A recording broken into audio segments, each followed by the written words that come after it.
Hello dear brothers and sisters, welcome to Sahastra IAS. આશા રાખી રહ્યો છું કે આપ સૌ ભાઈઓ બહેનોની તૈયારી ખૂબ સરસ રીતે થઈ રહી હશે. આપ લોકો મન લગાવી ખુદની ક્ષમતાઓ પર વિશ્વાસ રાખી અને પોતાની તૈયારી કરી રહ્યા હશો. વિદ્યાર્થી મિત્રો, ટાઇટલ જોઈ અને તમને ખ્યાલ આવી જ ગયો હશે કે ઇન્ડિયન ઇકોનોમી એન્ડ પ્લાનિંગમાં આપણે મોનેટરી પોલિસીનો ટોપિક ડિસ્કસ કરવા જઈ રહ્યા છીએ. હવે મોનેટરી પોલિસી, નાણાકીય નીતિ શબ્દ આવે તો તમારામાંથી લગભગ 95% લોકો એવું જ વિચારશે કે અહીંયા CRR, SLR, repo, reverse repo, bank rate, directed landing, નિર્દેશક ધિરાણ, પ્રાયોરિટી સેક્ટર લેન્ડિંગ, આ તમે જે કહો છો આ જ બધું આવતું હશે. ના, આ બધું આવે તો છે પણ એ નાણાકીય નીતિનો એક પાર્ટ છે. આખી નાણાકીય નીતિ એ નથી. નાણાકીય નીતિનો જે ઉદ્દેશ્ય છે એ બહુ વિસ્તૃત છે, બહુ બ્રોડર છે. તો આજના આ લેક્ચરમાં આપણે જોઈશું કે નાણાકીય નીતિ એટલે એકચ્યુઅલીમાં તમે જે રેપો, રિવર્સ રેપો ની બધું કરો છો એ નથી. નાણાકીય નીતિનો મેઇન ઉદ્દેશ્ય કંઈક બીજો છે અને આ જે રેપો, રિવર્સ રેપો ને બધું કહીએ છીએ એ તો માધ્યમ છે કે જેનાથી આ જે તે ઉદ્દેશ્ય આપણે જે ડિસ્કસ કરવા જઈ રહ્યા છે એ સિદ્ધ થાય છે. નાણાકીય નીતિ જે છે એ દેશના જીડીપીમાં બહુ ઇમ્પોર્ટન્ટ છે. જીડીપી ગ્રોથ રેટની વાત કરીએ તો રોજગારીના સર્જનમાં પણ ઇમ્પોર્ટન્ટ છે. વિનિમય દર જે આપણે કે એક્સચેન્જ રેટ, ન્યૂઝમાં તમે સાંભળતા હશો કે $1 બરાબર 85 રૂપિયા, 88 રૂપિયા, 89 રૂપિયા, 90 રૂપિયા, 91 રૂપિયા, વોટ એવર XYZ. તો આ બધી વસ્તુઓ નાણાકીય નીતિનો મેઇન ઉદ્દેશ્ય છે અને આપણે સાહેબો બધા આ રેપો, રિવર્સ રેપોમાં બધું પૂરું કરી દે છે. તો ખાલી એ ઇમ્પોર્ટન્ટ નથી. નાણાકીય નીતિની અંદર આપણે અંદાજે કોર્સની વાત કરીએ તો કોર્સમાં લગભગ 12 થી 14 કલાકનું કન્ટેન્ટ જે છે એ જોવા જઈ રહ્યા છીએ. યસ, અને પેલું ખાલી 2-3 કલાકનો પાર્ટ છે. એ સિવાય ઘણું બધું આવે છે નાણાકીય નીતિમાં. સો પ્લીઝ, ઓકે, નાણાકીય નીતિ છે એને લઈ અને આજે તમે જે અહીંયા ભણવાના છો એ એમ કહી શકાય કે કોઈ એક બુકમાં નહીં આપેલું હોય. ક્લિયર છે? હા, અને કોમ્પિટિટિવ એક્ઝામની તો કોઈ સ્પેસિફિક બુકમાં છે જ નહીં. માટે કોઈ એવું મને ન કહેતા યુટ્યુબમાં કમેન્ટ કરીને કે સાહેબ તમે કઈ બુક વાંચો છો. જનરલી બહુ બધી બુક્સ રિફર કરતા હોઈએ છીએ. ત્યારે અમુક બુકમાંથી અમુક કોન્સેપ્ટ, બીજી બુકમાંથી બીજો કોન્સેપ્ટ, ત્યારે આખો કોન્સેપ્ટ જે છે એ તમને વિદ્યાર્થી સરળતાથી સમજી શકે એ ભાષામાં મળતો હોય છે. ઓકે, ચાલો. અને તમને એમ થતું હોય કે સાહેબ કોઈ એક બુકમાંથી ભણાવે છે. ના હો ભાઈ, ક્લિયર છે. એસ્પિરન્ટ તરીકે તમારી પાસે બુક નથી ને એનાથી વધારે બુક્સ મારી પાસે છે. હા, ઓકે, ચાલો. મોનેટરી પોલિસીની વાત કરીએ. મોનેટરી પોલિસી છે શું? નાણાકીય નીતિ. ટોપિકનું નામ જુઓ મેં, નાણાકીય નીતિ અને બેન્કિંગ. નાણાકીય નીતિ બહુ વાઇડર વસ્તુ થઈ ગઈ. બેન્કિંગ એનો એક પાર્ટ છે, મેં કીધું એમ. તો નાણાકીય નીતિ છે શું? મેં બધું અહીંયા કન્ટેન્ટ તમને આપી દીધું છે લખેલું. પણ યસ, મેં કીધું એમ કે મને બોર્ડ પર જોઈને ભણાવવાની આદત નથી. માટે હું જે છે એ તમને સિમ્પલી રફ વર્ક કરીને સમજાવીશ. બાકી લખીને મેં બધું આપી દીધું છે એટલે તમારે કોઈ ચિંતા રહેવાની નથી. તમારે નોટ ડાઉન કરવું હોય તો નોટ ડાઉન કરી શકો છો. અધરવાઇઝ લેક્ચરમાં તો તમને PDF મળી જ જાય છે. ઓકે, તમારી સામે એક વસ્તુ લખેલી છે, જુઓ અહીંયા. તમે ઘણા બધા લોકોને કહેતા સાંભળ્યા હશે, ખાસ કરીને જે ટ્રેડર છે, વેપારીઓ છે, એવું કહેતા હશે કે ભાઈ માર્કેટમાં આજકાલ કેશ જ નથી. આવું કે ઘણી બધી વખત સાંભળ્યા હશે. ઇવન તમારા પેરેન્ટ્સ પણ જો ટ્રેડિંગ સાથે સંકળાયેલા છે કહે છે યાર માર્કેટમાં કેશ નથી. અથવા તો ઇવન તમે જે સ્ટોક માર્કેટમાં ડીલ કરે છે એને આવું કંઈક કહેતા સાંભળ્યા હશે, there is no liquidity in the market. માર્કેટમાં લિક્વિડિટી જ નથી. તો અહીંયા જ્યારે તમે કહો છો કે માર્કેટમાં આજકાલ કેશ નથી અથવા તો નો લિક્વિડિટી ઇન ધ માર્કેટ, ત્યારે એ વ્યક્તિ છે એ એવું કહી રહ્યો છે કે ઇકોનોમીમાં ઓલ ઇઝ નોટ વેલ. અર્થવ્યવસ્થામાં બધું કઈ જોઈએ એવું બરાબર છે નહીં, અથવા તો જોઈએ એવી તેજી નથી. મંદી છે એવું નથી કહેતા, પણ જોઈએ એવી તેજી નથી. ઇકોનોમિક બૂમ જોવા નથી મળતી. તો આ માર્કેટમાં કેશ નથી અથવા તો લિક્વિડિટી નથી.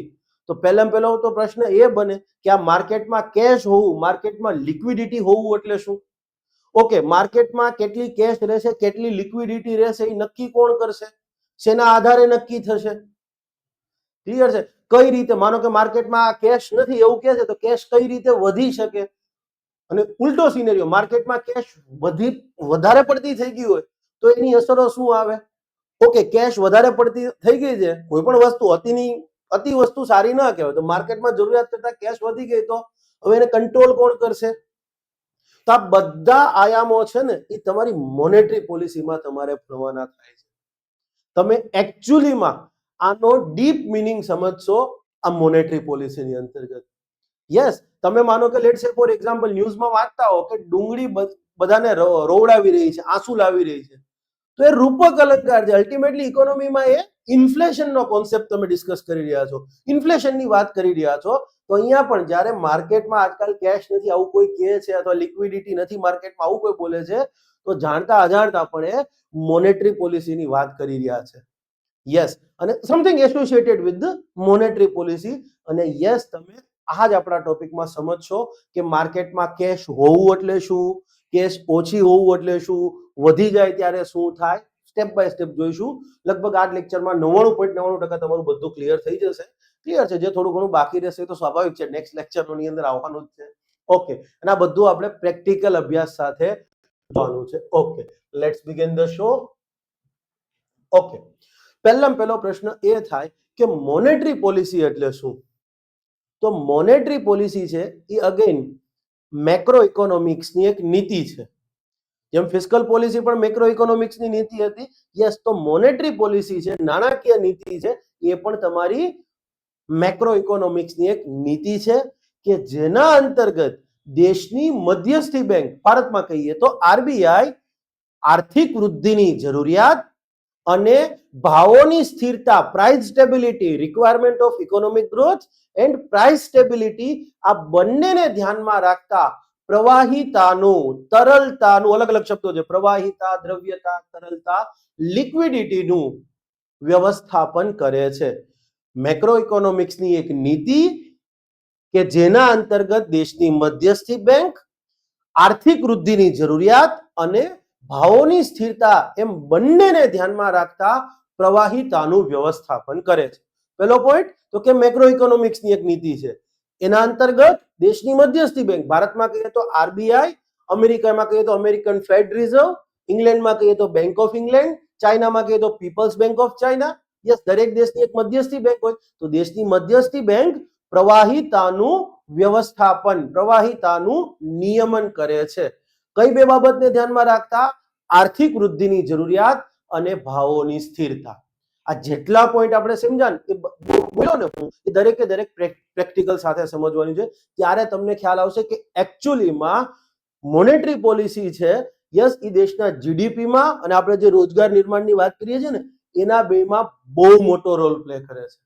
યસ, ઇનફેક્ટ તમે ઇકોનોમીને, કોઈ પણ દેશની ઇકોનોમીને એક રથ ગણો, ચેરિયટ. ક્લિયર?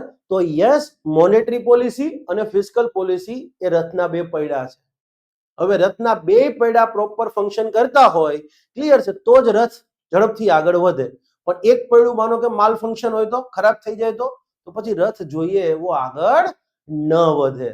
તો યસ, મોનેટરી પોલિસીને જો તમે સમજતા હો કે ભાઈ રાજકોષીય નીતિ છે એનું જ બહુ મોટું મહત્વ છે, મોનેટરી પોલિસીનું મહત્વ નથી, તો યાદ રાખજો બંને જે છે એનું ઇક્વલ ઇમ્પોર્ટન્સ છે.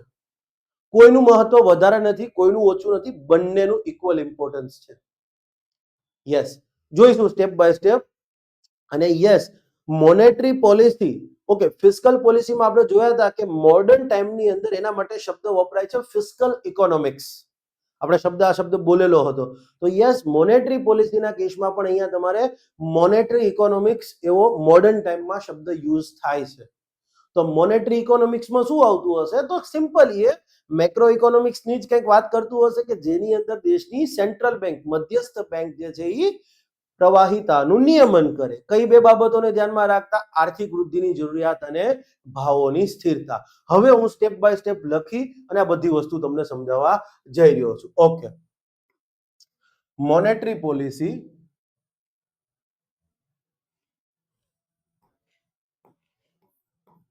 યસ, મેક્રો ઇકોનોમિક્સ ની એક નીતિ. Point 1 clear? કે જેના અંતર્ગત અથવા જેના અન્વયે, મને અંતર્ગત લખતા નહીં આવડે એટલા, જેના અન્વયે દેશની મધ્યસ્થ બેંક, સેન્ટ્રલ બેંક, મધ્યસ્થ લખવાનો, મધ્યસ્થી નહીં, મધ્યસ્થી એટલે મીડિયેટર થઈ જાય.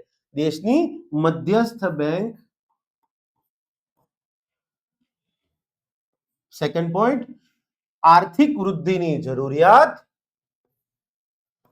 Requirement of economic growth. સમજાવું છું હમણાં. જરૂરિયાત અને ભાવોની સ્થિરતા, પ્રાઇસ સ્ટેબિલિટી, ભાવોની સ્થિરતા,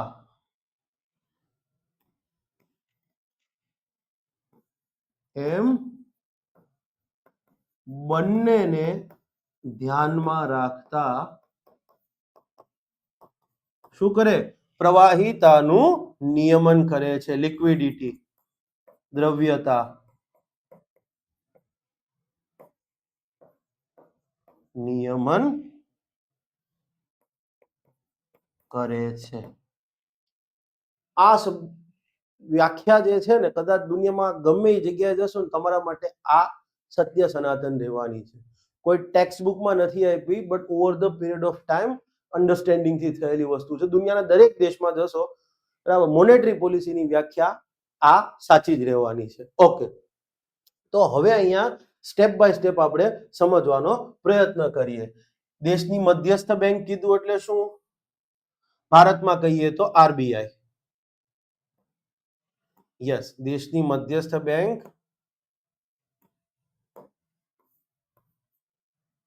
ભારતમાં આરબીઆઈ. ઓકે,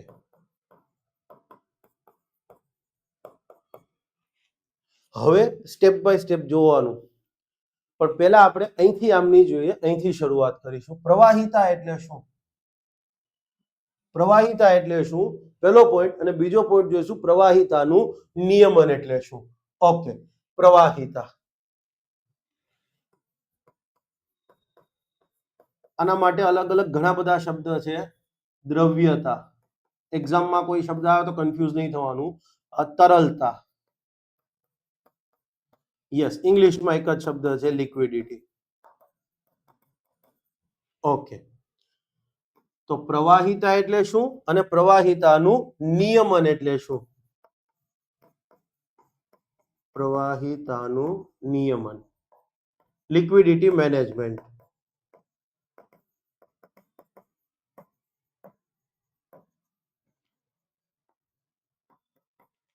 ઓકે,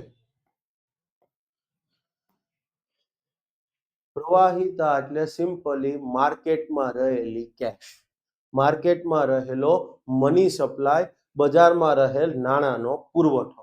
માર્કેટમાં ટોટલ કેટલી કેશ છે, બસ એ જ સિમ્પલી કહીશું પ્રવાહિતા. પ્રવાહિતા એટલે બજારમાં રહેલ નાણાંનો પુરવઠો, money supply in market. In market, yes. હું મની સપ્લાય બોલીશ, મોનેટરી પોલિસી બોલીશ, તો તમારે સમજી લેવાનું કે નાણાંનો પુરવઠો અને નાણાકીય નીતિની વાત કરે છે. અને ગુજરાતીમાં થોડું મારા માટે બી મતલબ ખોટી વસ્તુ છે, પણ હવે હેબિટ પડી ગઈ છે. ઓકે, અને પ્રવાહિતાનું નિયમન એટલે શું? તો કે માર્કેટમાં રહેલ નાણાંનો પુરવઠો છે, યસ, એને બેલેન્સમાં રાખવો, સંતુલનમાં રાખવો. એ જરૂરિયાત કરતા વધી પણ ના જવો જોઈએ અને જરૂરિયાત હોય એના કરતા ઓછો પણ ના થવો જોઈએ. હવે પ્રશ્ન એ થાય કે આ માર્કેટની અંદર મની સપ્લાય છે, એ જરૂરિયાત કરતા વધી જાય તો શું થાય? તો ફુગાવો થાય. અને માર્કેટમાં મની સપ્લાય જરૂરિયાત કરતા ઘટી જાય તો આર્થિક વૃદ્ધિ, જીડીપી જે તમે કહો છો, ગ્રોથ રેટ, એની ઉપર નકારાત્મક અસર આવશે, એની ઉપર પ્રતિકૂળ અસર આવશે. કેમ? હમણાં ખ્યાલ આવી જશે. તો પ્રવાહિતાનું નિયમન એટલે શું? તો કે બજારમાં નાણાંના પુરવઠાને સંતુલનમાં રાખવો, બજારમાં, માર્કેટની અંદર નાણાંના પુરવઠાને સંતુલનમાં રાખવો. જરૂરિયાત હોય એના કરતા વધવો પણ ના જોઈએ અનિવાર્ય હોય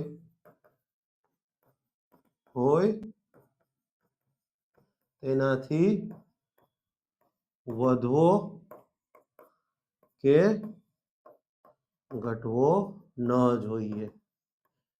યસ, માર્કેટમાં મની સપ્લાયની જેટલી જરૂરિયાત છે એના કરતાં વધી જાય તો ફુગાવો થાય, અને જો ઘટી જાય તો આર્થિક વૃદ્ધિ પર નકારાત્મક અસર આવે. કઈ રીતે એ હમણાં ખ્યાલ આવશે, સ્ટેપ બાય સ્ટેપ આપણે જઈ રહ્યા છીએ.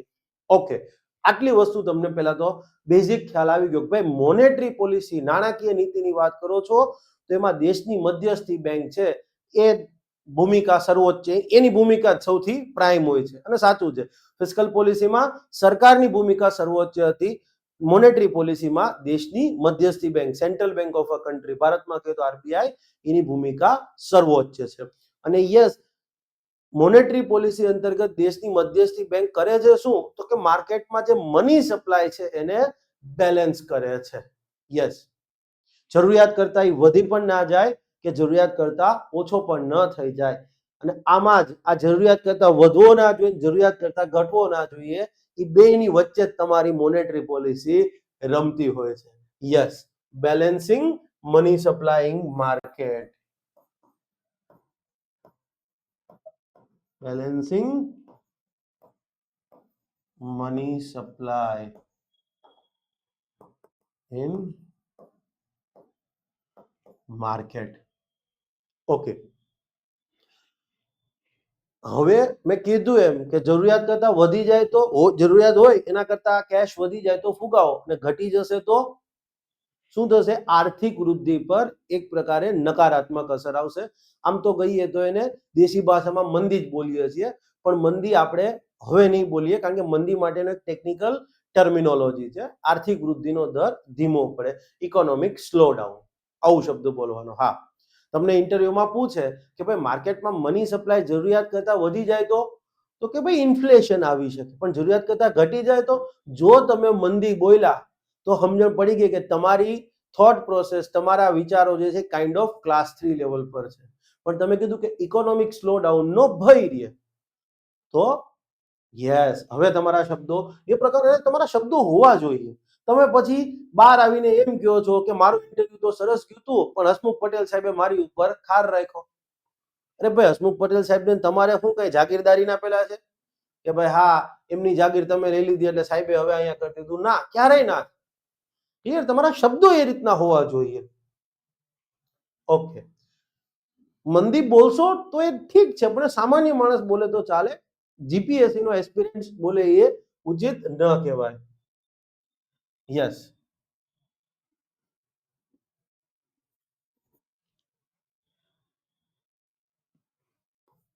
બજારમાં મની સપ્લાય, નાણાંનો પુરવઠો,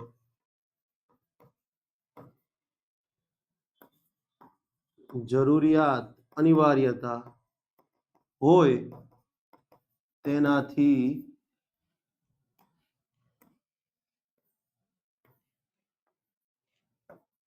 વધી જાય તો વધી જાય અને ઓછો થાય તો શું એની અસર આવે? જરૂરિયાત કરતા વધી જાય તો ઇન્ફ્લેશનરી પ્રેશર, ફુગાવો થવાની સંભાવના, ફુગાવો વધવાની સંભાવના, વધવાની સંભાવના રહે. તમને એમ થતું હશે કે સાહેબ આ કેમ આટલું બધું જાઓ છો ફરીથી? ભાઈ, યુપીએસસી માં ઘણી વખત આ જ બેઝિક વસ્તુનો સવાલ પૂછી દીધા છે અને છોકરાઓના ખોટાઈ પડ્યા છે. અને જરૂરિયાત કરતા ઓછો થાય તો યસ, શું થઈ શકે? આર્થિક વૃદ્ધિનો દર ધીમો પડે, આર્થિક વૃદ્ધિનો દર ધીમો પડી શકે. યસ, ઇકોનોમિક સ્લોડાઉન અને ઇન્ફ્લેશનરી પ્રેશર.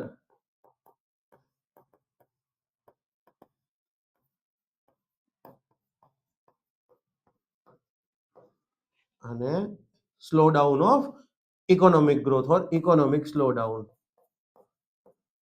જો આ મંદી ન કહેવાય, સામાન્ય માણસની ભાષામાં તમે કહી શકો, પણ યુપીએસસી જીપીએસસી ના એસ્પિરન્ટ્સ પાસે આ અપેક્ષા ન રાખી શકાય આ મંદી આને કહીને. તો શબ્દો થોડું ધ્યાન રાખજો. હવે આપણે બે વસ્તુ જોઈતી કે ચલો મની સપ્લાય માર્કેટમાં કેટલો રહેશે, યસ એ જોવાનું કામ દેશની મધ્યસ્થી બેંક કરે છે નાણાકીય નીતિ અંતર્ગત, પણ એ બે બાબતને ધ્યાનમાં લે છે. એક આર્થિક વૃદ્ધિની જરૂરિયાત અને બીજું છે ભાવોની સ્થિરતા, પ્રાઇસ સ્ટેબિલિટી. તો હવે પ્રશ્ન એ થાય અર્થતંત્રમાં આર્થિક વૃદ્ધિની જરૂરિયાત એટલે શું? હવે સ્ટેપ બાય સ્ટેપ અહીંયા ફરી જઈશું. ઓકે, આર્થિક વૃદ્ધિ એટલે શું? આર્થિક વૃદ્ધિનો સિમ્પલ મીનિંગ થાય ઇકોનોમિક ગ્રોથ.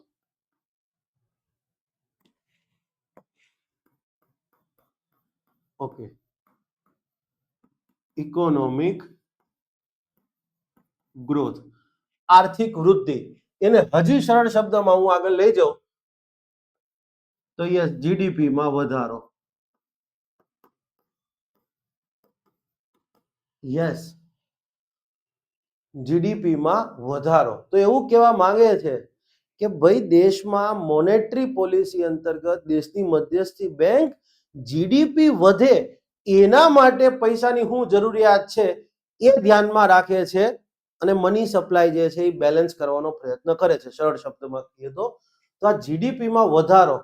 હવે એક વસ્તુ છે, જીડીપી એટલે શું? તો કે આપણને ખબર જ છે કે દેશના ભૌગોલિક સીમા ક્ષેત્રમાં ઉત્પાદન થતી તમામ અંતિમ ચીજવસ્તુઓ અને સેવાઓનું નાણાકીય મૂલ્ય. પણ અહીંયા સિમ્પલી આપણે સરળ શબ્દમાં લખીશું દેશમાં ઉત્પાદન થતી ચીજવસ્તુઓ અને સેવાઓનું નાણાકીય મૂલ્ય. અત્યારે સમજવા માટે, કદાચ કોઈને આપણે જીડીપી ચેપ્ટર જે નથી સમજ્યા માટે, તો જીડીપી અર્થાત દેશમાં ઉત્પાદન થતી ચીજવસ્તુઓ એન્ડ સેવાઓનું નાણાકીય મૂલ્ય. આમ તો અહીંયા શબ્દ આવશે આગળ જતા તમામ અને અંતિમ, પણ આપણે એ અત્યારે ભૂલી જાઓ. ઓકે, તો જીડીપી, ગ્રોથ રેટ, જીડીપી અને આ શું છે આટલું બેઝિક તમને સિમ્પલ સમજ યાદ રાખજો. હવે સ્ટેપ બાય સ્ટેપ જઈએ. અર્થતંત્રમાં આર્થિક વૃદ્ધિની જરૂરિયાત જીડીપી વધારવાની ટૂંકમાં વાત કરે છે અહીંયા. તો પ્રશ્ન એ થાય કે આર્થિક વૃદ્ધિ ક્યારે થાય? તો કે જીડીપી વધે ત્યારે. આર્થિક વૃદ્ધિની તમે વાત કરો તો એ ક્યારે થાય? તો કે ભાઈ જીડીપી વધે ત્યારે. જીડીપી વધે ત્યારે. હવે પ્રશ્ન એ થાય જીડીપી ક્યારે વધે? જીડીપી વધારવું હોય તો શું કરવું પડે? તો કે દેશમાં ચીજવસ્તુઓ અને સેવાઓનું ઉત્પાદન વધવું જોઈએ, અથવા ઇકોનોમીમાં ચાલો દેશમાં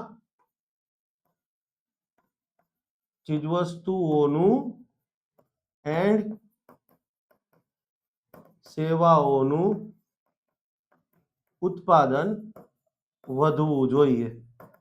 યસ, દેશમાં ચીજવસ્તુ અને સેવાઓનો વિનિમય થાય, પણ સરળ માટે લખી રહ્યો છું. યસ. હવે પ્રશ્ન એ થાય કે દેશમાં ચીજવસ્તુઓ અને સેવાઓનું ઉત્પાદન ક્યારે વધશે? તો કે સ્વાભાવિક છે કે ચીજવસ્તુઓનું ઉત્પાદન કરતા, સેવાઓ પૂરી પાડતા, સેવાઓનો વિનિમય કરતા એકમો વધે ત્યારે. યસ, કે દેશમાં ચીજવસ્તુ એન્ડ સેવાઓનું ઉત્પાદન કરતા નવા એકમો, નવા યુનિટ્સ, નવી ફેક્ટરી, યસ, એકમો નિર્માણ થાય ત્યારે.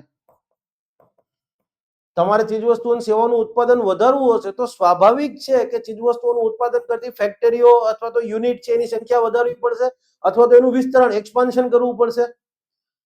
કોઈ પણ વસ્તુ, લેટ્સ સે ફોર એક્ઝામ્પલ દેશમાં તમે કપડું બનાવો છો, કપડું માનો કે દેશની અંદર 1 લાખ મીટર બને છે, જસ્ટ રેન્ડમ.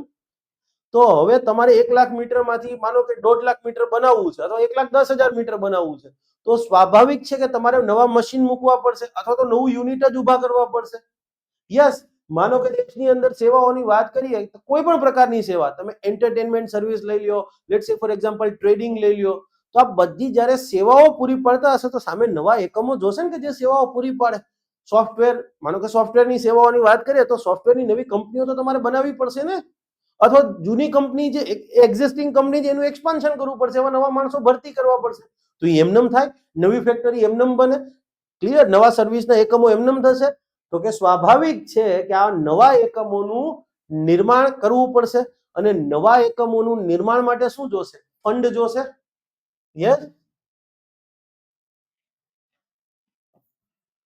નવા એકમોની સ્થાપના માટે ફંડ જોઈશે. યસ, પ્રશ્ન એ થાય ફંડ આવશે ક્યાંથી? આ ફંડ જે છે એ આવશે ક્યાંથી?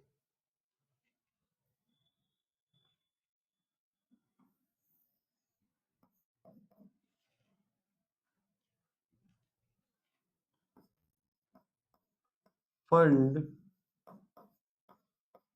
આવશે ક્યાંથી? તમે એમ માનો છો કે આ જે કંઈ પણ બિઝનેસમેનો નવા આખા ઇન્ડસ્ટ્રીયલ યુનિટ ઊભા કરે છે તો એ બધું ફંડ પોતાના પ્રોફિટમાંથી લાવે? ના, ક્યારેય નહીં. બહુ લિમિટેડ લેવલ ઉપર ફંડ કંપની પોતાનું યુઝ કરતી હોય, બાકી તો એ આગળ જતા લોન જ લેતી હોય. ક્લિયર છે? યસ. તો આ ફંડ ક્યાંથી આવશે? તો યસ, લોન લઈને. આપણે શબ્દ બોલીશું ધિરાણ. બેન્કિંગ સિસ્ટમમાંથી લોન, ધિરાણ.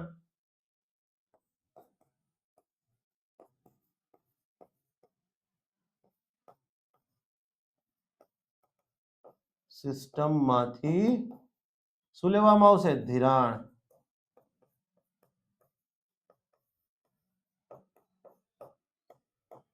યસ. તો બેન્કિંગ સિસ્ટમમાં એટલા રૂપિયા તો હોવા જોઈએ ને કે નવા ઇન્વેસ્ટમેન્ટ છે એને ફાઇનાન્સ કરવા માટે, ક્લિયર છે, એ રૂપિયા પૂરતા હોય. તો મોનેટરી પોલિસીનું કામ આ છે. મોનેટરી પોલિસી માર્કેટમાં, સોરી, દેશની મધ્યસ્થી બેંક મોનેટરી પોલિસી અંતર્ગત જ્યારે મની સપ્લાયને મેનેજ કરતી હોય ત્યારે ધ્યાનમાં રાખે કે ઇકોનોમીમાં એટલીસ્ટ એટલા તો રૂપિયા રહેવા જ જોઈએ કે આગળ જતા જે નવા ઇન્વેસ્ટમેન્ટ થાય છે, જે નવા પ્રોજેક્ટ્સ આવે છે, એને પર્યાપ્ત માત્રામાં અફોર્ડેબલ રેટ ઉપર ધિરાણ, ક્રેડિટ, લોન, દેશી ભાષામાં કહીએ તો ઉપલબ્ધ રહે. એ લોન માટેના પૈસા ઉપલબ્ધ રહે તો નવા યુનિટ જે છે એની સ્થાપના થશે. નવા યુનિટની સ્થાપના થશે તો આગળ જતા દેશમાં ચીજવસ્તુઓ અને સેવાઓનું ઉત્પાદન વધશે, અને એ ઉત્પાદન વધ્યું ત્યારે તમારો જીડીપી વધશે, અને એ જ આગળ જતા તમને જે કહો છો આર્થિક વૃદ્ધિ. તો આર્થિક વૃદ્ધિની જરૂરિયાત એટલે શું? તો કે જીડીપી વધારવાની વાત કરે છે. જીડીપી ક્યારે વધશે? દેશમાં ચીજવસ્તુ અને સેવાઓનું ઉત્પાદન વધશે ત્યારે. આ ઉત્પાદન વધારવું હોય તો નવા યુનિટને એસ્ટાબ્લિશ કરવા પડે, નવા યુનિટની સ્થાપના કરવી પડે, અથવા તો જે યુનિટ એક્ઝિસ્ટિંગ છે એનું એક્સપાન્શન, વિસ્તરણ કરવું પડે. બે કેસમાં ફંડ જોઈશે. ફંડ ક્યાંથી આવશે? બેન્કિંગ સિસ્ટમમાંથી. અને એક વસ્તુ વિચાર કરો કે આ ચીજવસ્તુઓ અને સેવાઓનું ઉત્પાદન થશે, નવા એકમોનું નિર્માણ થશે, અથવા જૂના જે છે એનું એક્સપાન્શન થશે. તો આ પરિસ્થિતિમાં અહીંયા શું થશે? રોજગાર નિર્માણ જેવું નહીં થાય કંઈક? Yes or no? રોજગારીઓનું સર્જન. યસ. મોનેટરી પોલિસી આ વાતની, આ બાબતને લઈ અને ડિસ્કસ કરે છે. તમે મોનેટરી પોલિસી એટલે હા રેપો, રિવર્સ રેપો, ના, એ જસ્ટ ખાલી એનો રેપો રિવર્સ રેપોના માધ્યમથી આ ઉદ્દેશ્ય સિદ્ધ કરવામાં આવે છે. ક્લિયર? આગળ જોઈશું. હજી પહેલા લેક્ચરમાં તો નહીં ખબર પડે યાર, 15 કલાકનું કન્ટેન્ટ થશે. ઓકે, અગાઉ હું 12 કલાક બોલ્યો પણ મન નથી લાગતું 12 કલાકમાં, કારણ કે મારે તમને ડિટેલમાં ભણાવવાનું છે. ક્લિયર છે? અને એટલા માટે જ આપણા કોર્સમાંથી, કન્ટેન્ટમાંથી સવાલ આવે છે, બીકોઝ ઓફ યસ, છોકરાઓની અન્ડરસ્ટેન્ડિંગ ફંડામેન્ટલ ક્લિયર થવી જોઈએ. ઓકે, હવે પ્રશ્ન એ થાય કે આર્થિક વૃદ્ધિની જરૂરિયાત તો આપણે કહી દીધી, સમજી ગયા. બીજું એક હતું ભાવોની સ્થિરતા, પ્રાઇસ સ્ટેબિલિટી. બીજો પોઈન્ટ છે, કઈ રહી નથી જતું ને મારાથી? નહીં. યસ. ઓકે, નેક્સ્ટ છે ભાવોની સ્થિરતા. આ સમજી જ ગયા છે કે અર્થતંત્રમાં ચીજવસ્તુઓ અને સેવાઓના જે પ્રાઇસ છે, ભાવ છે, ક્લિયર છે, એ એક સ્ટેબલ રહેવા જોઈએ. એ જરૂરિયાત કરતા વધી પણ ના જવો જોઈએ. એક હોય એના કરતા લિમિટ હોય એના કરતા ઓછા પણ ના થવા જોઈએ. ઓકે, અહીંયા સિમ્પલી એક જ લાઈનનો જવાબ દઈ દઉં તો ફુગાવો કંટ્રોલમાં રહેવો જોઈએ. ફુગાવો એક મર્યાદામાં રહેવો જોઈએ. એક લિમિટ સુધીનો ફુગાવો ઇકોનોમી માટે બહુ અનિવાર્ય છે. આ તમારી જાણ ખાતર. એવું નથી કે ફુગાવો ખરાબ છે, આ તમારી જાણ ખાતર. હો, એક ઇન્ફ્લેશનના ઘણા બધા પ્રકાર છે, આપણે આવશે ત્યારે જોઈશું. તમે એક પ્રકારનું જે ઇન્ફ્લેશન છે, ક્રીપિંગ ઇન્ફ્લેશન, મંદ ફુગાવો, ધીમે ધીમે ધીમે થોડો ભાવ વધતો હોય, એ બહુ એસેન્શિયલ છે. જો તમારી ઇકોનોમીમાં ફુગાવો ના હોય એક લિમિટ ઉપર, એક લિમિટ બહુ નહીં પણ યસ થોડો થોડો અનિવાર્ય છે, કારણ કે તો જ આગળ જતા તમારા માટે ઇનોવેશનની વાત તમે કરશો. આવશે ત્યારે જોઈશું, પણ આ તમને ખાલી એક હિન્ટ આપી રહ્યો છું. ફુગાવો તમે જેમ સમજો એ બેડ નથી, ખરાબ નથી, એક લિમિટ ઉપર અનિવાર્ય છે. આ તો હવે અત્યારે આ રશિયા યુક્રેન વોર થયું, ઇઝરાયલની અંદર જે ગાઝા પટ્ટીમાં એમાં ઇસ્યુ ચાલી રહ્યા છે, ઇટ ઇઝ ફાઇન. બાકી એ પહેલાનો તમે 2014 થી 2017-18 સુધીનો જો ન્યૂઝ જોશો, કે ઇવન એ પહેલાના પણ ન્યૂઝ જોશો, તો તમને ત્યાં જોવા મળશે કે ફોરેનની અંદર, ખાસ કરીને અમેરિકા છે, કેનેડા છે, કે ઇવન બ્રિટન છે, જાપાન છે, અહીંયા ઇન્ફ્લેશન ટાર્ગેટ કરવામાં આવતું કે ભાઈ એટલીસ્ટ આટલું ઇન્ફ્લેશન તો રહેવું જોઈએ. હવે એ વસ્તુ નથી થઈ. હવે તો એ લોકો આપણી લાઈનમાં જ આવી ગયા છે, પણ અગાઉ એવી પરિસ્થિતિ હતી કે એ લોકો ઇન્ફ્લેશન ટાર્ગેટ કરતા. આપણે ઇન્ફ્લેશન ટાર્ગેટ કરીએ છીએ આપણે ઘટાડવા ઉપર, અને એ લોકો કહેતા કે ભાઈ ઇન્ફ્લેશન જે છે એક લિમિટ કરતા થોડુંક રહેવું જોઈએ, બાકી નેગેટિવ ઇન્ટરેસ્ટ રેટ જતા રહીએ. એટલે ઇન્ફ્લેશન કઈ ખરાબ બી નથી, માટે કીધું ફુગાવો એક મર્યાદામાં રહેવો જોઈએ. તમને એક સિમ્પલ સમજાવું, એક જ એક્ઝામ્પલ, પેલા કોમન એક્ઝામ્પલ સમજાવું આપણા બધાની. આપણા ખીચામાં જ્યારે પૈસા આવે ને ગજવાની અંદર, એટલે ઓટોમેટિકલી આપણને નઈક નવા શોખ ચાલુ થાય. કંઈક લાઈને પેલું સબસ્ક્રિપ્શન લઈ લો, લાઈને પેલી ઘડિયાળ લઈ લો, લાઈને બે જોડી કપડાં લઈ લો. તો જ્યારે બી મની સપ્લાય જરૂરિયાત કરતા વધી જાય, ત્યારે મેં કીધું એમ આપણા સૌ લોકોની ડિમાન્ડ જે છે અલગ અલગ ચીજવસ્તુઓ અને સેવાઓને લઈને વધી જ જતી હશે. લાઈન મૂવી જોવા જતો રહો, બધી સેવા જ થઈ ને, કોઈ મૂવી એન્ટરટેનમેન્ટ.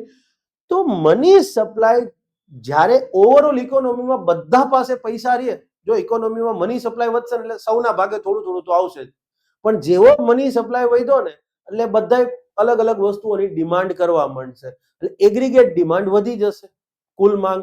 આપણે ડિટેલમાં ભણવાનું છે આ વસ્તુ તો, પણ સામે તમે જોશો સપ્લાય એટલો નહીં હોય તો પૈસા બધાના હાથમાં આવ્યા, સામે સપ્લાય નથી, તો પછી ભાવ જે છે એ ઉચકાઈ જશે. બધા ભાવ દેવા તૈયાર થઈ જશે કે લાય ભાઈ 50 રૂપિયા ને હું તને 60 દઉં, લાય મને. આવું થાય.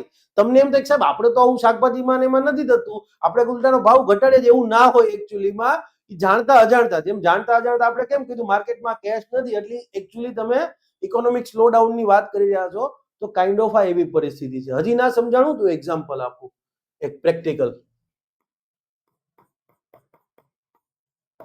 Okay, let's say for example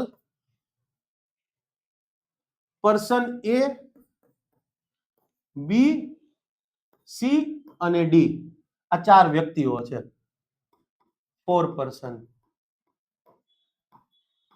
person A, person B, person C. Okay, અને હવે એમને પેન ખરીદવી છે. Pen, they want to buy a pen. Pen ખરીદવા જરૂરિયાત છે, પેન ખરીદવા માંગે છે, એમને જરૂરિયાત છે. પણ હવે એવું થાય છે કે બે જ પેન ઉપલબ્ધ છે, બે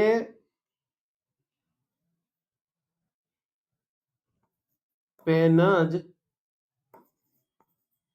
ઉપલબ્ધ છે. સપ્લાય બે પેનનો જ છે, અને એક પેનની પ્રાઇસ કિંમત ₹50 પ્રતિ પેન છે નોર્મલી. પણ હવે પરિસ્થિતિ એવું થઈ છે કે બસ ખબર નહીં પેનમાં શું છે કે જાદુ કી છડી છે. યસ, કેન્સરની દવા પેનની અંદર ફોર્મ્યુલામાં લખાયેલી છે. વોટ એવર, તમે જસ્ટ ઉદાહરણ તરીકે કહી રહ્યો છું. હવે લેટ્સ સે ફોર એક્ઝામ્પલ પર્સન એ જે છે, યસ, આ કોઈ એકબીજાને ઓળખતા નથી હો. ઇકોનોમીમાં આપણે ક્યાં બધાને ઓકે. ઓવરઓલ ઇકોનોમી છે, આદર્શ અર્થવ્યવસ્થા છે, 4 લોકો છે. હવે આમની પાસે 100 રૂપિયા છે. આમની આવક જે છે એ 200 છે. આમની આવક છે એ 250 છે અને આમની આવક જે છે એ 300 રૂપિયા છે.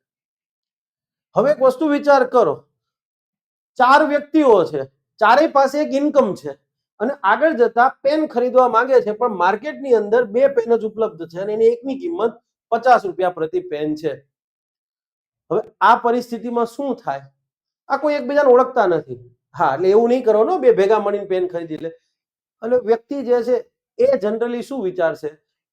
એ કિંમત આપવા તૈયાર હશે, પણ એમ વિચારશે કે ના યાર, પછી આ તો સીધો એમ કહી દેશે હું તો 100 રૂપિયા આપી શકું એમ છું. આ એમ કહેશે હું 200 આપી દઈશ.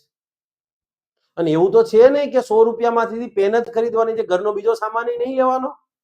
તો આ પરિસ્થિતિને લઈને તમે એક શબ્દ ન્યૂઝમાં સાંભળતા હશો, too much money chasing few goods.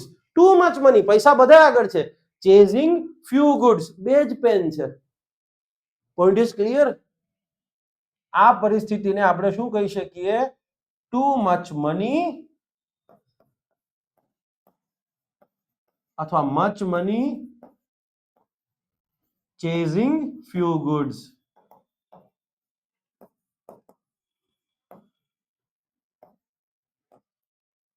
Yes, આ પરિસ્થિતિ બને છે. આ વ્યક્તિ મેક્સ ટુ મેક્સ કેટલા આપી શકે? 100 આપી શકે. આ એમ કે છે 101.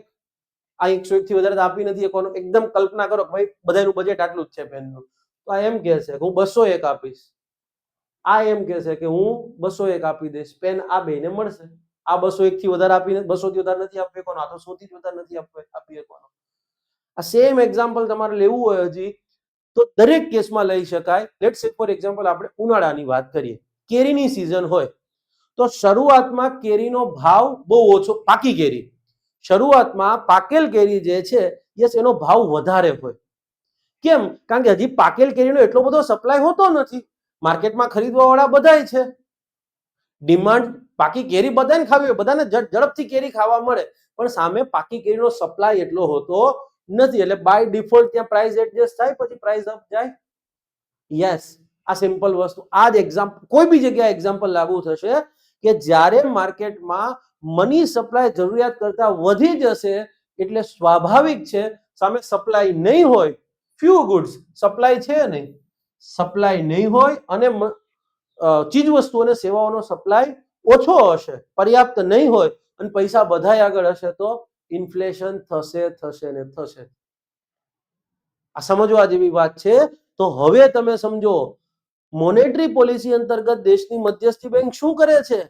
તો કે આર્થિક વૃદ્ધિની જરૂરિયાત, દેશનો જીડીપી વધારવા માટે જે જરૂરિયાત છે એને ધ્યાનમાં રાખે છે, પણ સામે એ ધ્યાનમાં રાખે છે કે ફુગાવો ન થાય એક લિમિટ કરતા વધારે. આ બે બાબતોનું એનાલિસિસ કરી અને પછી દેશની મધ્યસ્થી બેંક માર્કેટની અંદર મની સપ્લાય જે છે યસ એને મેનેજ કરે છે. Point is clear? તો મોનેટરી પોલિસી એટલે શું? તો કે સિમ્પલી યસ, જો તમારી સામે છે નાણાકીય નીતિ, મેક્રો ઇકોનોમિક્સની એક નીતિ કે જેના અંતર્ગત દેશની મધ્યસ્થી બેંક આર્થિક વૃદ્ધિની જરૂરિયાત, રિક્વાયરમેન્ટ ઓફ ઇકોનોમિક ગ્રોથ અને પ્રાઇસ સ્ટેબિલિટી, ભાવોની સ્થિરતા, એમ બંનેને ધ્યાનમાં રાખતા અર્થતંત્રમાં પ્રવાહિતાનું વ્યવસ્થાપન, દ્રવ્યતાનું વ્યવસ્થાપન, તરલતાનું વ્યવસ્થાપન, યસ, લિક્વિડિટી મેનેજમેન્ટ કરે છે. તો મોનેટરી પોલિસી એટલે સિમ્પલી રેપો રિવર્સ રેપો નહીં, પણ અહીંયા આ સૌથી ઇમ્પોર્ટન્ટ વસ્તુ છે તમારા માટે. સરકાર ગમે એટલી બરાબર ખર્ચા કરે, પણ જો મોનેટરી પોલિસી અંતર્ગત દેશની મધ્યસ્થી બેંક માર્કેટમાં કેશ રહેવા ન દે તો જીડીપી ક્યાંથી આગળ વધવાનો? અને ક્લાસિકલ ઇકોનોમિક્સ થિયરી એવું કહે છે કે દેશની મોનેટરી ઓથોરિટી અને દેશની ફિસ્કલ ઓથોરિટી, મોનેટરી ઓથોરિટી દેશની મધ્યસ્થી બેંક અને આપણી આ ફિસ્કલ ઓથોરિટી એટલે દેશની સરકાર, આ બે વચ્ચે મોટા ભાગે હંમેશા એક ઘર્ષણ જ રહેતું હોય, અને એ સારી વસ્તુ છે. યસ, આપણે ભણશું ઇન્ફ્લેશન ગ્રોથ કોન્ફ્લિક્ટ. દેશની મોનેટરી ઓથોરિટી એટલે દેશની મધ્યસ્થી બેંક અને દેશની જે મેઇન સરકાર છે કેન્દ્ર સરકાર, એની વચ્ચે હંમેશા એક ઘર્ષણ જ રહેતું હોય સામાન્યતઃ, અને એ સારી વસ્તુ છે. અને જો એ ઘર્ષણ ના રહે તો સમજી લેવાનું કે સરકાર અને અથવા તો આ દેશની મધ્યસ્થી બેંક સરકારના, સમજી ગયા ને? યસ, જે હોવું ના જોઈએ. એન્ડ ધેટ્સ વે રઘુરામ રાજન, ઉર્જિત પટેલ બધાએ કીધું કે અમારે મેળ પડે એમ નથી. યસ, તમે જુઓ ડોનાલ્ડ ટ્રમ્પ છે, રોજ એના ફેડ રિઝર્વના ચેરમેન છે, રોજ એટલે રોજ ગાળો ભાંડે છે. શું કામ? એને ના જ મેળ, કારણ કે સરકારને હંમેશા એવું કર્યું કે અમે અમારા કેસમાં જીડીપી વધ્યો, પણ સામે ફુગાવો વધે એનું તો જુઓ. યસ, તો જ્યાં સુધી મારી સબ્જેક્ટ ટુ કરેક્શન, કોઈ આગળ જતા અર્થશાસ્ત્રી હોય અને તમારામાંથી કોઈ લેક્ચર આ જોવે, જો મારી ભૂલ હોય તો મને કહેજો, પણ હું એને હેલ્ધી સાઇન માનું છું. ક્લેશ બિટવીન મોનેટરી ઓથોરિટી અને ફિસ્કલ ઓથોરિટી જ્યાં સુધી એકબીજાથી થોડા ઘર્ષણમાં રહેશે ને, એ સારી જ વસ્તુ છે. બે પૈડા નજીક આવી જાય તો, પણ બે પૈડા દૂર રહી અને પોતપોતાનું કામ કરે તો. યસ, તો મોનેટરી પોલિસી, મોનેટરી ઓથોરિટી દેશની મધ્યસ્થી બેંક, ફિસ્કલ ઓથોરિટી દેશની સરકાર, બંનેની ભૂમિકા શું છે? અર્થતંત્રને આગળ લઈ જવાનું.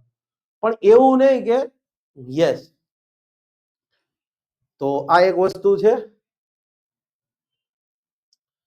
ઓકે, નાણાકીય નીતિના પ્રકારોની વાત કરીએ તો ફિસ્કલ પોલિસીની માફક નાણાકીય નીતિ છે એ પણ બે પ્રકારમાં વર્ગીકૃત થાય છે. યસ,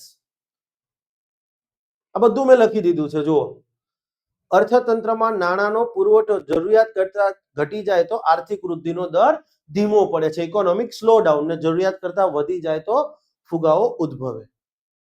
ઓકે, બધું લખીને બધું આપી દીધું છે, પણ મને યાર વાંચી વાંચીને ભણાવવાની આદત નથી ભાઈ. ઓકે, હા, નાણાકીય નીતિના ઉદ્દેશો, આ એક બહુ ઇમ્પોર્ટન્ટ વસ્તુ છે કે એનો ઓબ્જેક્ટિવ શું હોઈ શકે. તો એક તો તમને ખ્યાલ પડી ગયો કે ભાવોની સ્થિરતા જાળવવી, પ્રાઇસ સ્ટેબિલિટી રાખવી, ફુગાવો જે છે એ ક્લિયર છે, એક કંટ્રોલમાં રહેવો જોઈએ, એક નિયંત્રણ હેઠળ રહેવો જોઈએ. નેક્સ્ટ પોઈન્ટ છે એ પછી જોઈએ, આર્થિક વૃદ્ધિ અને ટકાઉ રોજગાર નિર્માણને પ્રોત્સાહન આપવું. હમણાં આપણે જોઈએ જ ગયા ને કે દેશમાં જીડીપી જે છે એ વધે, ક્લિયર છે, નવા ઇન્વેસ્ટમેન્ટ જે છે એને ફાઇનાન્સ કરી શકાય એટલું ફંડ ઉપલબ્ધ રહેવું જોઈએ. તો યસ, દેશની મધ્યસ્થી બેંક શું કરે છે? એ ફંડ પર્યાપ્ત માત્રામાં જાળવી રાખે છે કે જેથી નવા નવા પ્રોજેક્ટ્સને ફંડ મળે, ચીજવસ્તુઓ અને સેવાઓનું ઉત્પાદન વધશે તો આર્થિક વૃદ્ધિ થશે, અને ચીજવસ્તુઓ અને સેવાઓના ઉત્પાદનમાં રોજગાર નિર્માણ તો થશે જ. તો આ બે પોઈન્ટ તો તમે લોકોએ જોઈ લીધા. ઓકે, ફોર્થ પોઈન્ટ છે વિનિમય દર અને લેણ દેણની તુલનામાં સ્થિરતા જાળવવી, એક્સચેન્જ રેટ અને બેલેન્સ ઓફ પેમેન્ટને સ્ટેબિલિટી પ્રદાન કરવી. આ તમને અત્યારે નહીં ખ્યાલ આવે, આ એક્સચેન્જ રેટમાં ખ્યાલ આવશે, પણ છતાં હું તમને કહી દઉં કે અત્યારે ડોલરનો ભાવ જે છે એ 88 થી ઉપર ગયો, 89 90 ની આસપાસ જઈ રહ્યો છે, અથવા તો એનાથી વધશે બી ખરા ભવિષ્યમાં, મને નથી ખબર, પણ વધશે એવા ચાન્સ વધારે છે. તો તમે જુઓ, સરકાર જે છે એમાં કોઈ કમેન્ટ નથી કરતી. હા, મોદી સાહેબ જયારે સીએમ હતા ત્યારે કહેતા કે ભાઈ રૂપિયો પ્રધાનમંત્રીની ઉંમર સાથે હરીફાઈ કરી રહ્યો છે, ક્લિયર છે, પણ અત્યારે તમે જુઓ કાંઈ બોલે છે. અને કદાચ મારા એક બીજેપીના મિત્ર છે, સ્ટેટ લેવલ ઉપર કામ કરે છે અહીંયા ગુજરાતમાં જ, તો એ કે અર્પણભાઈ એ તો મોનેટરી ઓથોરિટીના હાથમાં છે, સરકારના હાથમાં થોડું છે. અચ્છા, મોનેટરી ઓથોરિટીના હાથમાં છે, તો મેં કીધું પેલું ડિવિડન્ડ કેટલું આપવું એ મોનેટરી ઓથોરિટીના જ હાથમાં હોય, તો શું કામ એને પેલી વિમલ જાલાન કમિટી બતાવી? હા, કે તું જાહિલ માણસ છો, કે આમ છે ને તેમ છે, બરાબર છે, તને ખબર નહીં, તું લેફ્ટિસ્ટ છો, જેએનયુમાં 4-5 વાર આટો મારી એવો લાગે છે ને આવું લાગે છે. આપણો મિત્ર છે, બરાબર, મિત્ર ગાળો દે તો સહન કરવાની હોય, તો પછી આ તો મિત્ર છે તો ઠીક છે, મેં કીધું. હા, પછી જમવા કહીએ ને એટલે સારું ભાઈ કાંઈ વાંધો નહીં, બિલ દઈ દેજે ને તું, મેં કીધું બસ, જસ્ટ પાર્ટ ઓફ જોક. આ તમને અત્યારે નહીં ખ્યાલ આવે, પણ યસ, તો અત્યારે જ્યારે 90 રૂપિયા ડોલરનો ભાવ એપ્રોક્સિમેટ 90 જેટલો થઈ રહ્યો છે, તો આરબીઆઈના ગવર્નરે સ્ટેટમેન્ટ આપ્યું કે ભાઈ અમે કોઈ વેલ્યુ ટાર્ગેટ નથી કરતા, કે એ $1 બરાબર XYZ રૂપીસ થશે ત્યારે અમે એમાં હસ્તક્ષેપ કરીશું. આ બધું આપણે પ્રેક્ટિકલ ભણવાનું છે, પણ આપણે એટલીસ્ટ 40 લેક્ચર થઈ જશે ને ત્યારે આ બધી વસ્તુ આવશે, કારણ કે ત્યારે ત્યાં સુધી તમારી અન્ડરસ્ટેન્ડિંગ પણ મારે ધીમે ધીમે ડેવલપ કરવાની છે, એમ ના થાય. ઓકે, બી પોઈન્ટ જે છે ને બહુ ઇમ્પોર્ટન્ટ છે, વેરી ઇમ્પોર્ટન્ટ. જુઓ અહીંયા લખ્યું છે, વાંચો કે અર્થવ્યવસ્થામાં જે ફાજલ પડી રહેતી બચતો છે, ઇડલ સેવિંગ્સ, ફાજલ પડી રહેતી બચતો છે, યસ, એને પ્રોડક્ટિવ ઇન્વેસ્ટમેન્ટ તરફ, ઉત્પાદકીય રોકાણો તરફ વાળવાનું કામ મોનેટરી પોલિસી કરે છે. જુઓ, અર્થવ્યવસ્થામાં ફાજલ પડી રહેતી બચતોને અથવા પડી રહેલી ફાજલ બચતોને નવા પ્રોડક્ટિવ ઇન્વેસ્ટમેન્ટ તરફ વેગ આપવો. હવે આ કઈ રીતે? આ બહુ સિમ્પલ છે, પણ એ ખાલી શબ્દો મેં પેલા લખ્યા છે, આગળ હું તમને સમજાવીશ simply. Monetary policy is an instrument for channelling idle savings to productive investment. Instrument એટલે માધ્યમ. નાણાકીય નીતિ એક માધ્યમ છે એનું, તો કે ભાઈ જે ફાજલ બચતો છે એને પ્રોડક્ટિવ ઇન્વેસ્ટમેન્ટ તરફ લઈ જવાનું. આ ખાલી શબ્દોની જ માયાજાળ છે, બાકી હે હેલું હાવ હું આગળ તમને એક લાઈનમાં કહી દઈશ, પછી ડાયાગ્રામ એ ડ્રો કરી દઈશ. ચલો, એક વસ્તુ વિચાર કરો કે કોઈ વ્યક્તિ છે 2 લાખ રૂપિયા કમાય છે, મહિને લાખ રૂપિયાનો ખર્ચ થાય છે, બધું આવી ગયું, એમાં એનો ઘર ખર્ચ આવી ગયો, હોમ લોનનો હપ્તો આવી ગયો, ઓટો લોનનો હપ્તો આવી ગયો, 20,000 રૂપિયા મ્યુચ્યુઅલ ફંડમાં નાખે છે, બધું આવી ગયું, લાખ રૂપિયા ખર્ચો થયો, લાખ રૂપિયા બચ્યા.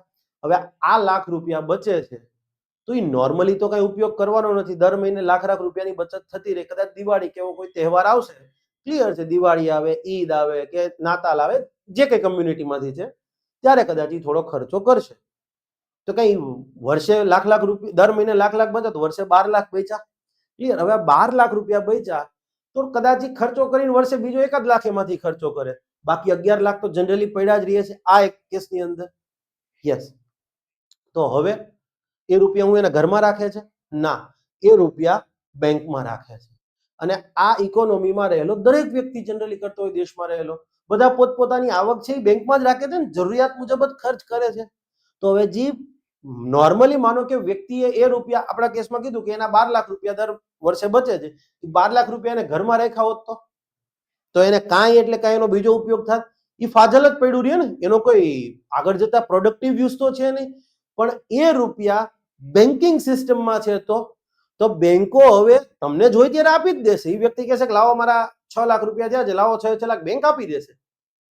પણ યસ, એ રૂપિયા જ્યારે બેંકમાં પડ્યા છે ત્યારે બેંક શું કરે છે, એને ઇકોનોમીમાં અલગ અલગ ક્ષેત્રોમાં ધિરાણ આપે છે. કોઈ બિલ્ડરને આપે છે, બિલ્ડિંગ બનાવે છે, બિલ્ડિંગ બનશે તો બિલ્ડિંગ એમનેમ બને, એમાં મજૂરી જાય, માનો કે કડિયા કામની મજૂરી જાય, સુથારી કામની મજૂરી જાય, એમાં મટીરિયલ ઉપયોગ થશે તો સિમેન્ટ, સ્ટીલ, રેતી, આ બધું ઉપયોગ થશે તો એ આખી ઇકોનોમીમાં સાયકલ શરૂ થઈ જશે ને. સિમેન્ટની માંગ વધશે તો સિમેન્ટનું ઉત્પાદન વધારવું પડશે, સ્ટીલની માંગ વધશે, સ્ટીલના સળિયાનું ઉત્પાદન. અને ખાલી એ નહીં, આ કલર કામ નહીં થાય, પેઇન્ટિંગ, બેન્ટિંગ, વાર્નિશિંગ, પુટ્ટી બુટ્ટી લગાવવાનું. ઓકે, બિલ્ડિંગ બની ગઈ પછી એમાં ઇલેક્ટ્રોનિક્સ ઇક્વિપમેન્ટ નહીં આવે. તો એક વસ્તુ વિચાર કરો કે ખાલી બેંકે એક બિલ્ડિંગ માટે લોન આપી તો સામે ઇકોનોમીમાં કેટલી જગ્યાએ ડિમાન્ડ ઊભી થઈ ગઈ. તો એક પ્રકારનું પ્રોડક્ટિવ ઇન્વેસ્ટમેન્ટ થયું. યસ, બિલ્ડિંગ બનશે ત્યારે રોજગારીનું સર્જન નહીં થાય, થશે. માનો કે એમાંથી ઇકોનોમીમાં ફેક્ટરી બનાવવા માટે પૈસા આપે છે તો અમે વ્યાજ લઈએ છીએ, એનો વાંધો નહીં. ફેક્ટરી બનાવવા માટે પૈસા આપે છે તો ફેક્ટરીમાં નવી ચીજ વસ્તુઓનું ઉત્પાદન થશે તો ફેક્ટરીનો મજદૂરને રોજગારી મળશે, એન્જિનિયરને લેવલ પર રોજગારી મળશે, એ આગળ જતા સિનિયર એન્જિનિયરના લેવલ પર રોજગારી આવશે, એમાં ક્લર્ક હશે, એકાઉન્ટિંગ ડિપાર્ટમેન્ટ હશે, તો બધાને ઓવરઓલ રોજગારી નહીં મળી. યસ, ટ્રાન્સપોર્ટેશનમાં નવી રોજગારીનું સર્જન થશે. તો બેઝિકલી મોનેટરી પોલિસી અંતર્ગત થાય છે શું, તો કે જે બેન્કિંગ સિસ્ટમ છે, બેન્કિંગ સિસ્ટમ,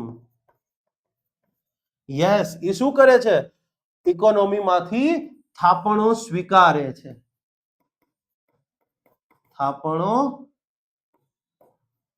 સ્વીકારે, સામે એને વ્યાજે આપે છે ને કંઈક. યસ, અર્થતંત્રમાં લોકો પાસેથી. યસ, તો સામે બેન્કિંગ સિસ્ટમ શું કરે છે, ધિરાણ આપે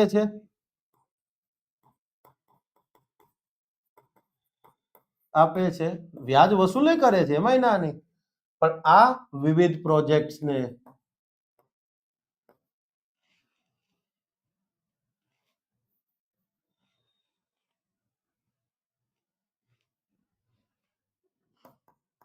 ન્યૂ પ્રોજેક્ટ્સ ફાઇનાન્સિંગ. તો આ શું થયું? સામાન્ય માણસની બચત હતી. આપણે કીધું કે ભાઈ વ્યક્તિ પૈસા દર મહિને કંઈક બચાવતો હતો, તો એ બેંકમાં થાપણ જ થઈને એક પ્રકારની સેવિંગ્સ એકાઉન્ટ તમારી ડિમાન્ડ ડિપોઝિટ કહેવાય. યસ, તમારું કરંટ બિઝનેસનું કરંટ એકાઉન્ટ છે, ડિમાન્ડ ડિપોઝિટ જ કહેવાય. અથવા તો લેટ્સ સે ફોર એક્ઝામ્પલ વ્યક્તિ પાસે એવું થાય કે વ્યક્તિ દર મહિને 1 લાખ રૂપિયાની એફડી કરી દે છે, રિકરિંગ ડિપોઝિટ, તો પણ એક પ્રકારની થાપણો જ થઈને. આપણે થર્ડ લેક્ચરમાં ભણવાનું છે થાપણો શું છે, પણ અલ્ટિમેટલી તો પૈસા બેન્કિંગ સિસ્ટમમાં રહ્યા, તો બેંકો આગળ જતા નવા નવા પ્રોજેક્ટ્સને ધિરાણ આપે છે. That is productive investment. Productive જ થયું. નવા પ્રોજેક્ટ્સમાં ચીજવસ્તુઓ અને સેવાઓનું ઉત્પાદન નહીં વધે, નવા ઇન્વેસ્ટમેન્ટ થશે, નવા પ્રોજેક્ટ્સ આવશે, તો યસ,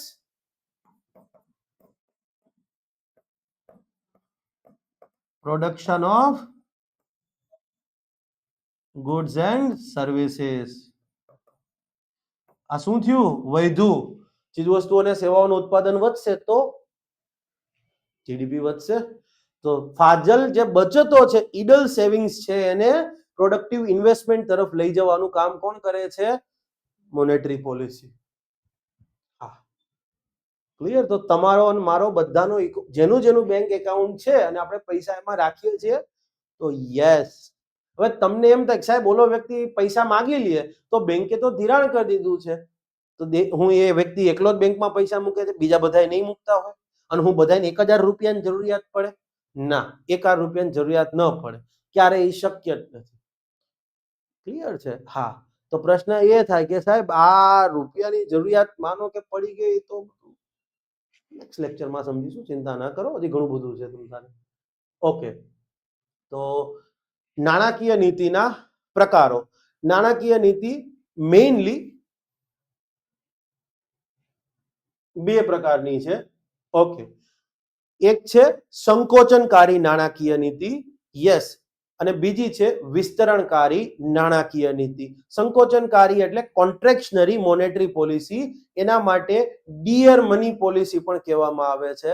અને યસ, વિસ્તરણકારી મોનેટરી પોલિસી એટલે એક્સપાન્શનરી મોનેટરી પોલિસી, એને ચીપ મની પોલિસી પણ કહેવામાં આવે છે. ઓકે. હવે આ બેનો ડિફરન્સ શું છે? તો સિમ્પલ એક જ લાઈનનો ડિફરન્સ છે કે દેશની મધ્યસ્થી બેંક દ્વારા કોઈ ડિસિઝન લેવામાં આવે અને એના પરિણામે ઇકોનોમીમાં જો મની સપ્લાય વધતો હોય, એક્સપાન્શન થયું ને, મની સપ્લાય વધતો હોય, વિસ્તરણ થાય, યસ, તો એને સિમ્પલી કહીશું કેવી? વિસ્તરણકારી નાણાકીય નીતિ.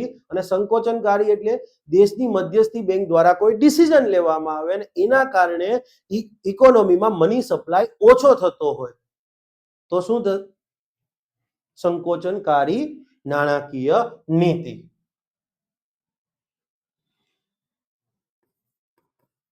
દેશની, ઓકે, આ તો મેં લખાઈ દીધું છે, સોરી, આ લખવાની જરૂર નથી.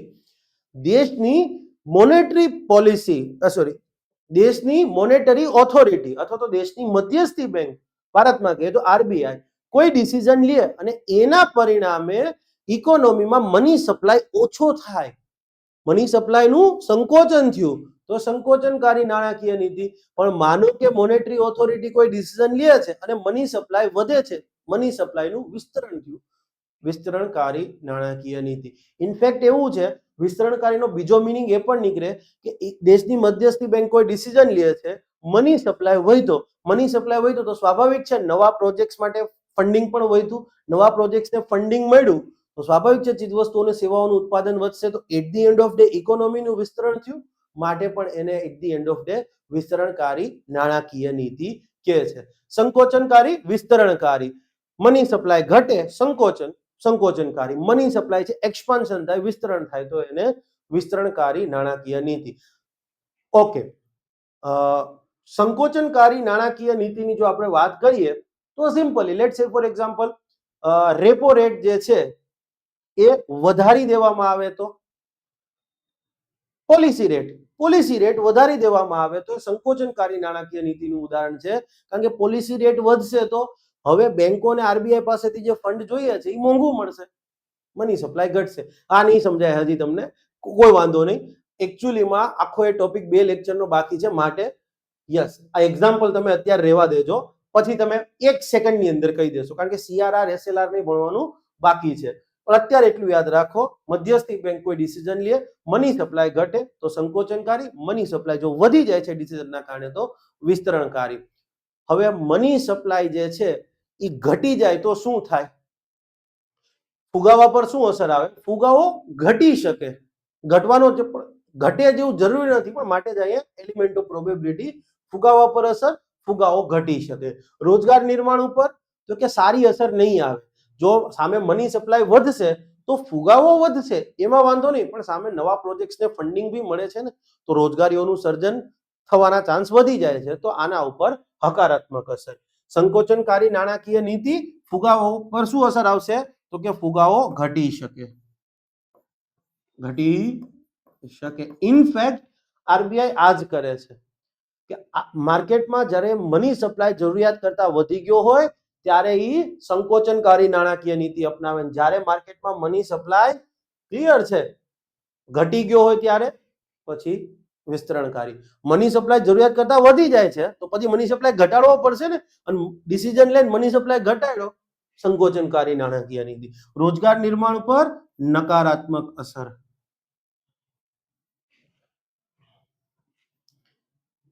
Negative effect. યસ, અહીંયા ફુગાવા પર અસર, મની સપ્લાય વધવાનો છે તો ફુગાવો વધી શકે. યસ, રોજગાર નિર્માણ પર તો કે યસ પોઝિટિવ અસર. ઓકે, ધિરાણ ઉપર ક્રેડિટ પર શું અસર આવે?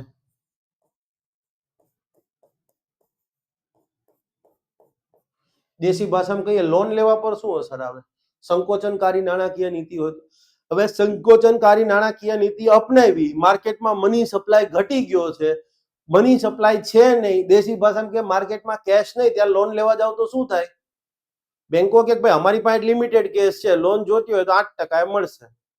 અરે સાહેબ 7.5%? ના ના, પેલી કંપની તો 8%, 8.5% દેવા તૈયાર છે, તો તમારા મારા સંબંધ એટલે 8%. તો ધિરાણ ઉપર શું થશે? નકારાત્મક અસર આવે. ક્લિયર છે? ડેટ્રીમેન્ટલ ઇફેક્ટ આવે. ક્લિયર છે? લેન્ડિંગ રેટ, ધિરાણનો દર જે છે એ વધી શકે. અને અહીંયા ધિરાણ ઉપર માર્કેટમાં બધા આગળ પૈસા છે, બધી બેંકો કે ભાઈ તમારે લોન જોતી હોય લો અમે 7% આપીએ, તો બીજી બેંક કહેશે કે પેલી 7% આપે અમે 6.5% આપીએ. ક્લિયર? તો જ્યારે વિસ્તરણકારી નાણાકીય નીતિ ફોલો કરવામાં આવે ત્યારે ધિરાણ ઉપર ક્લિયર છે એક પ્રકારની હકારાત્મક અસર જોવા મળે છે, અથવા તો સિમ્પલી એમ કહેવાય કે ધિરાણનો દર જે છે એ ઓછો થઈ જાય છે. યસ, લેન્ડિંગ રેટ, ધિરાણનો દર ઓછો થઈ શકે. યસ, કારણ કે બધા આગળ પૈસા છે, બધા લોકો લોન આપવા તૈયાર છે, અને અહીંયા ધિરાણનો દર, ઘર નહીં દર હોય, સોરી,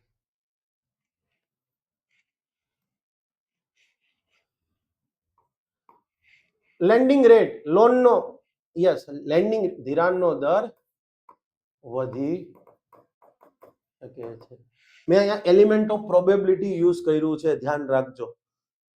ઓકે, માનો કે પરીક્ષાની અંદર ઓપ્શન બધામાં પ્રોબેબલી ના હોય, સીધે સીધા કીધું હોય કે ફુગાવો ઘટી શકે, રોજગાર નિર્માણ વધી શકે, ઘટી શકે, તો ફાઇન છે, પણ જનરલી યુપીએસસી ના લેવલ ઉપર એલિમેન્ટ ઓફ પ્રોબેબિલિટી ઉપયોગ થયો હશે. ઓકે, તો અહીંયા વિસ્તરણકારી નાણાકીય નીતિ અપનાવવામાં આવે, મતલબ માર્કેટમાં મની સપ્લાય વધ્યો તો બધી બેંકો તમને લોન આપવા તૈયાર છે. કોઈ 6% આપતી હોય તો કોઈ કહેશે અમે 5.5% આપી દેવા તૈયાર છીએ. તો મની, પૈસા મેળવવા સસ્તા થઈ ગયા, માટે ચીપ મની પોલિસી. અહીંયા માર્કેટમાં મની સપ્લાય છે જ નહીં, ઘટાડી દીધો છે, તો હવે લોન લેવા જાવ તો તમારી લોન મોંઘી બની જાય છે. યસ, અને લોન મોંઘી બની ગઈ તો શું થયું?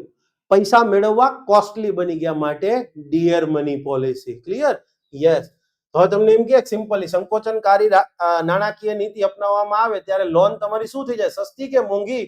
લોન મોંઘી થઈ જાય. યાદ રાખજો, લોન મોંઘી થઈ જાય. લોન મોંઘી. અને ઇન્ટરવ્યુમાં આવા સવાલ પૂછશે તમને. લોન લેવું મોંઘું થઈ જાય અને માટે ડિયર મની પોલિસી એવું કહે છે. યસ. અને અહીંયા તમારે લોન લેવી શું થઈ જાય? સસ્તી થઈ જાય. લોન લેવી સસ્તી, માટે ચીપ મની પોલિસી.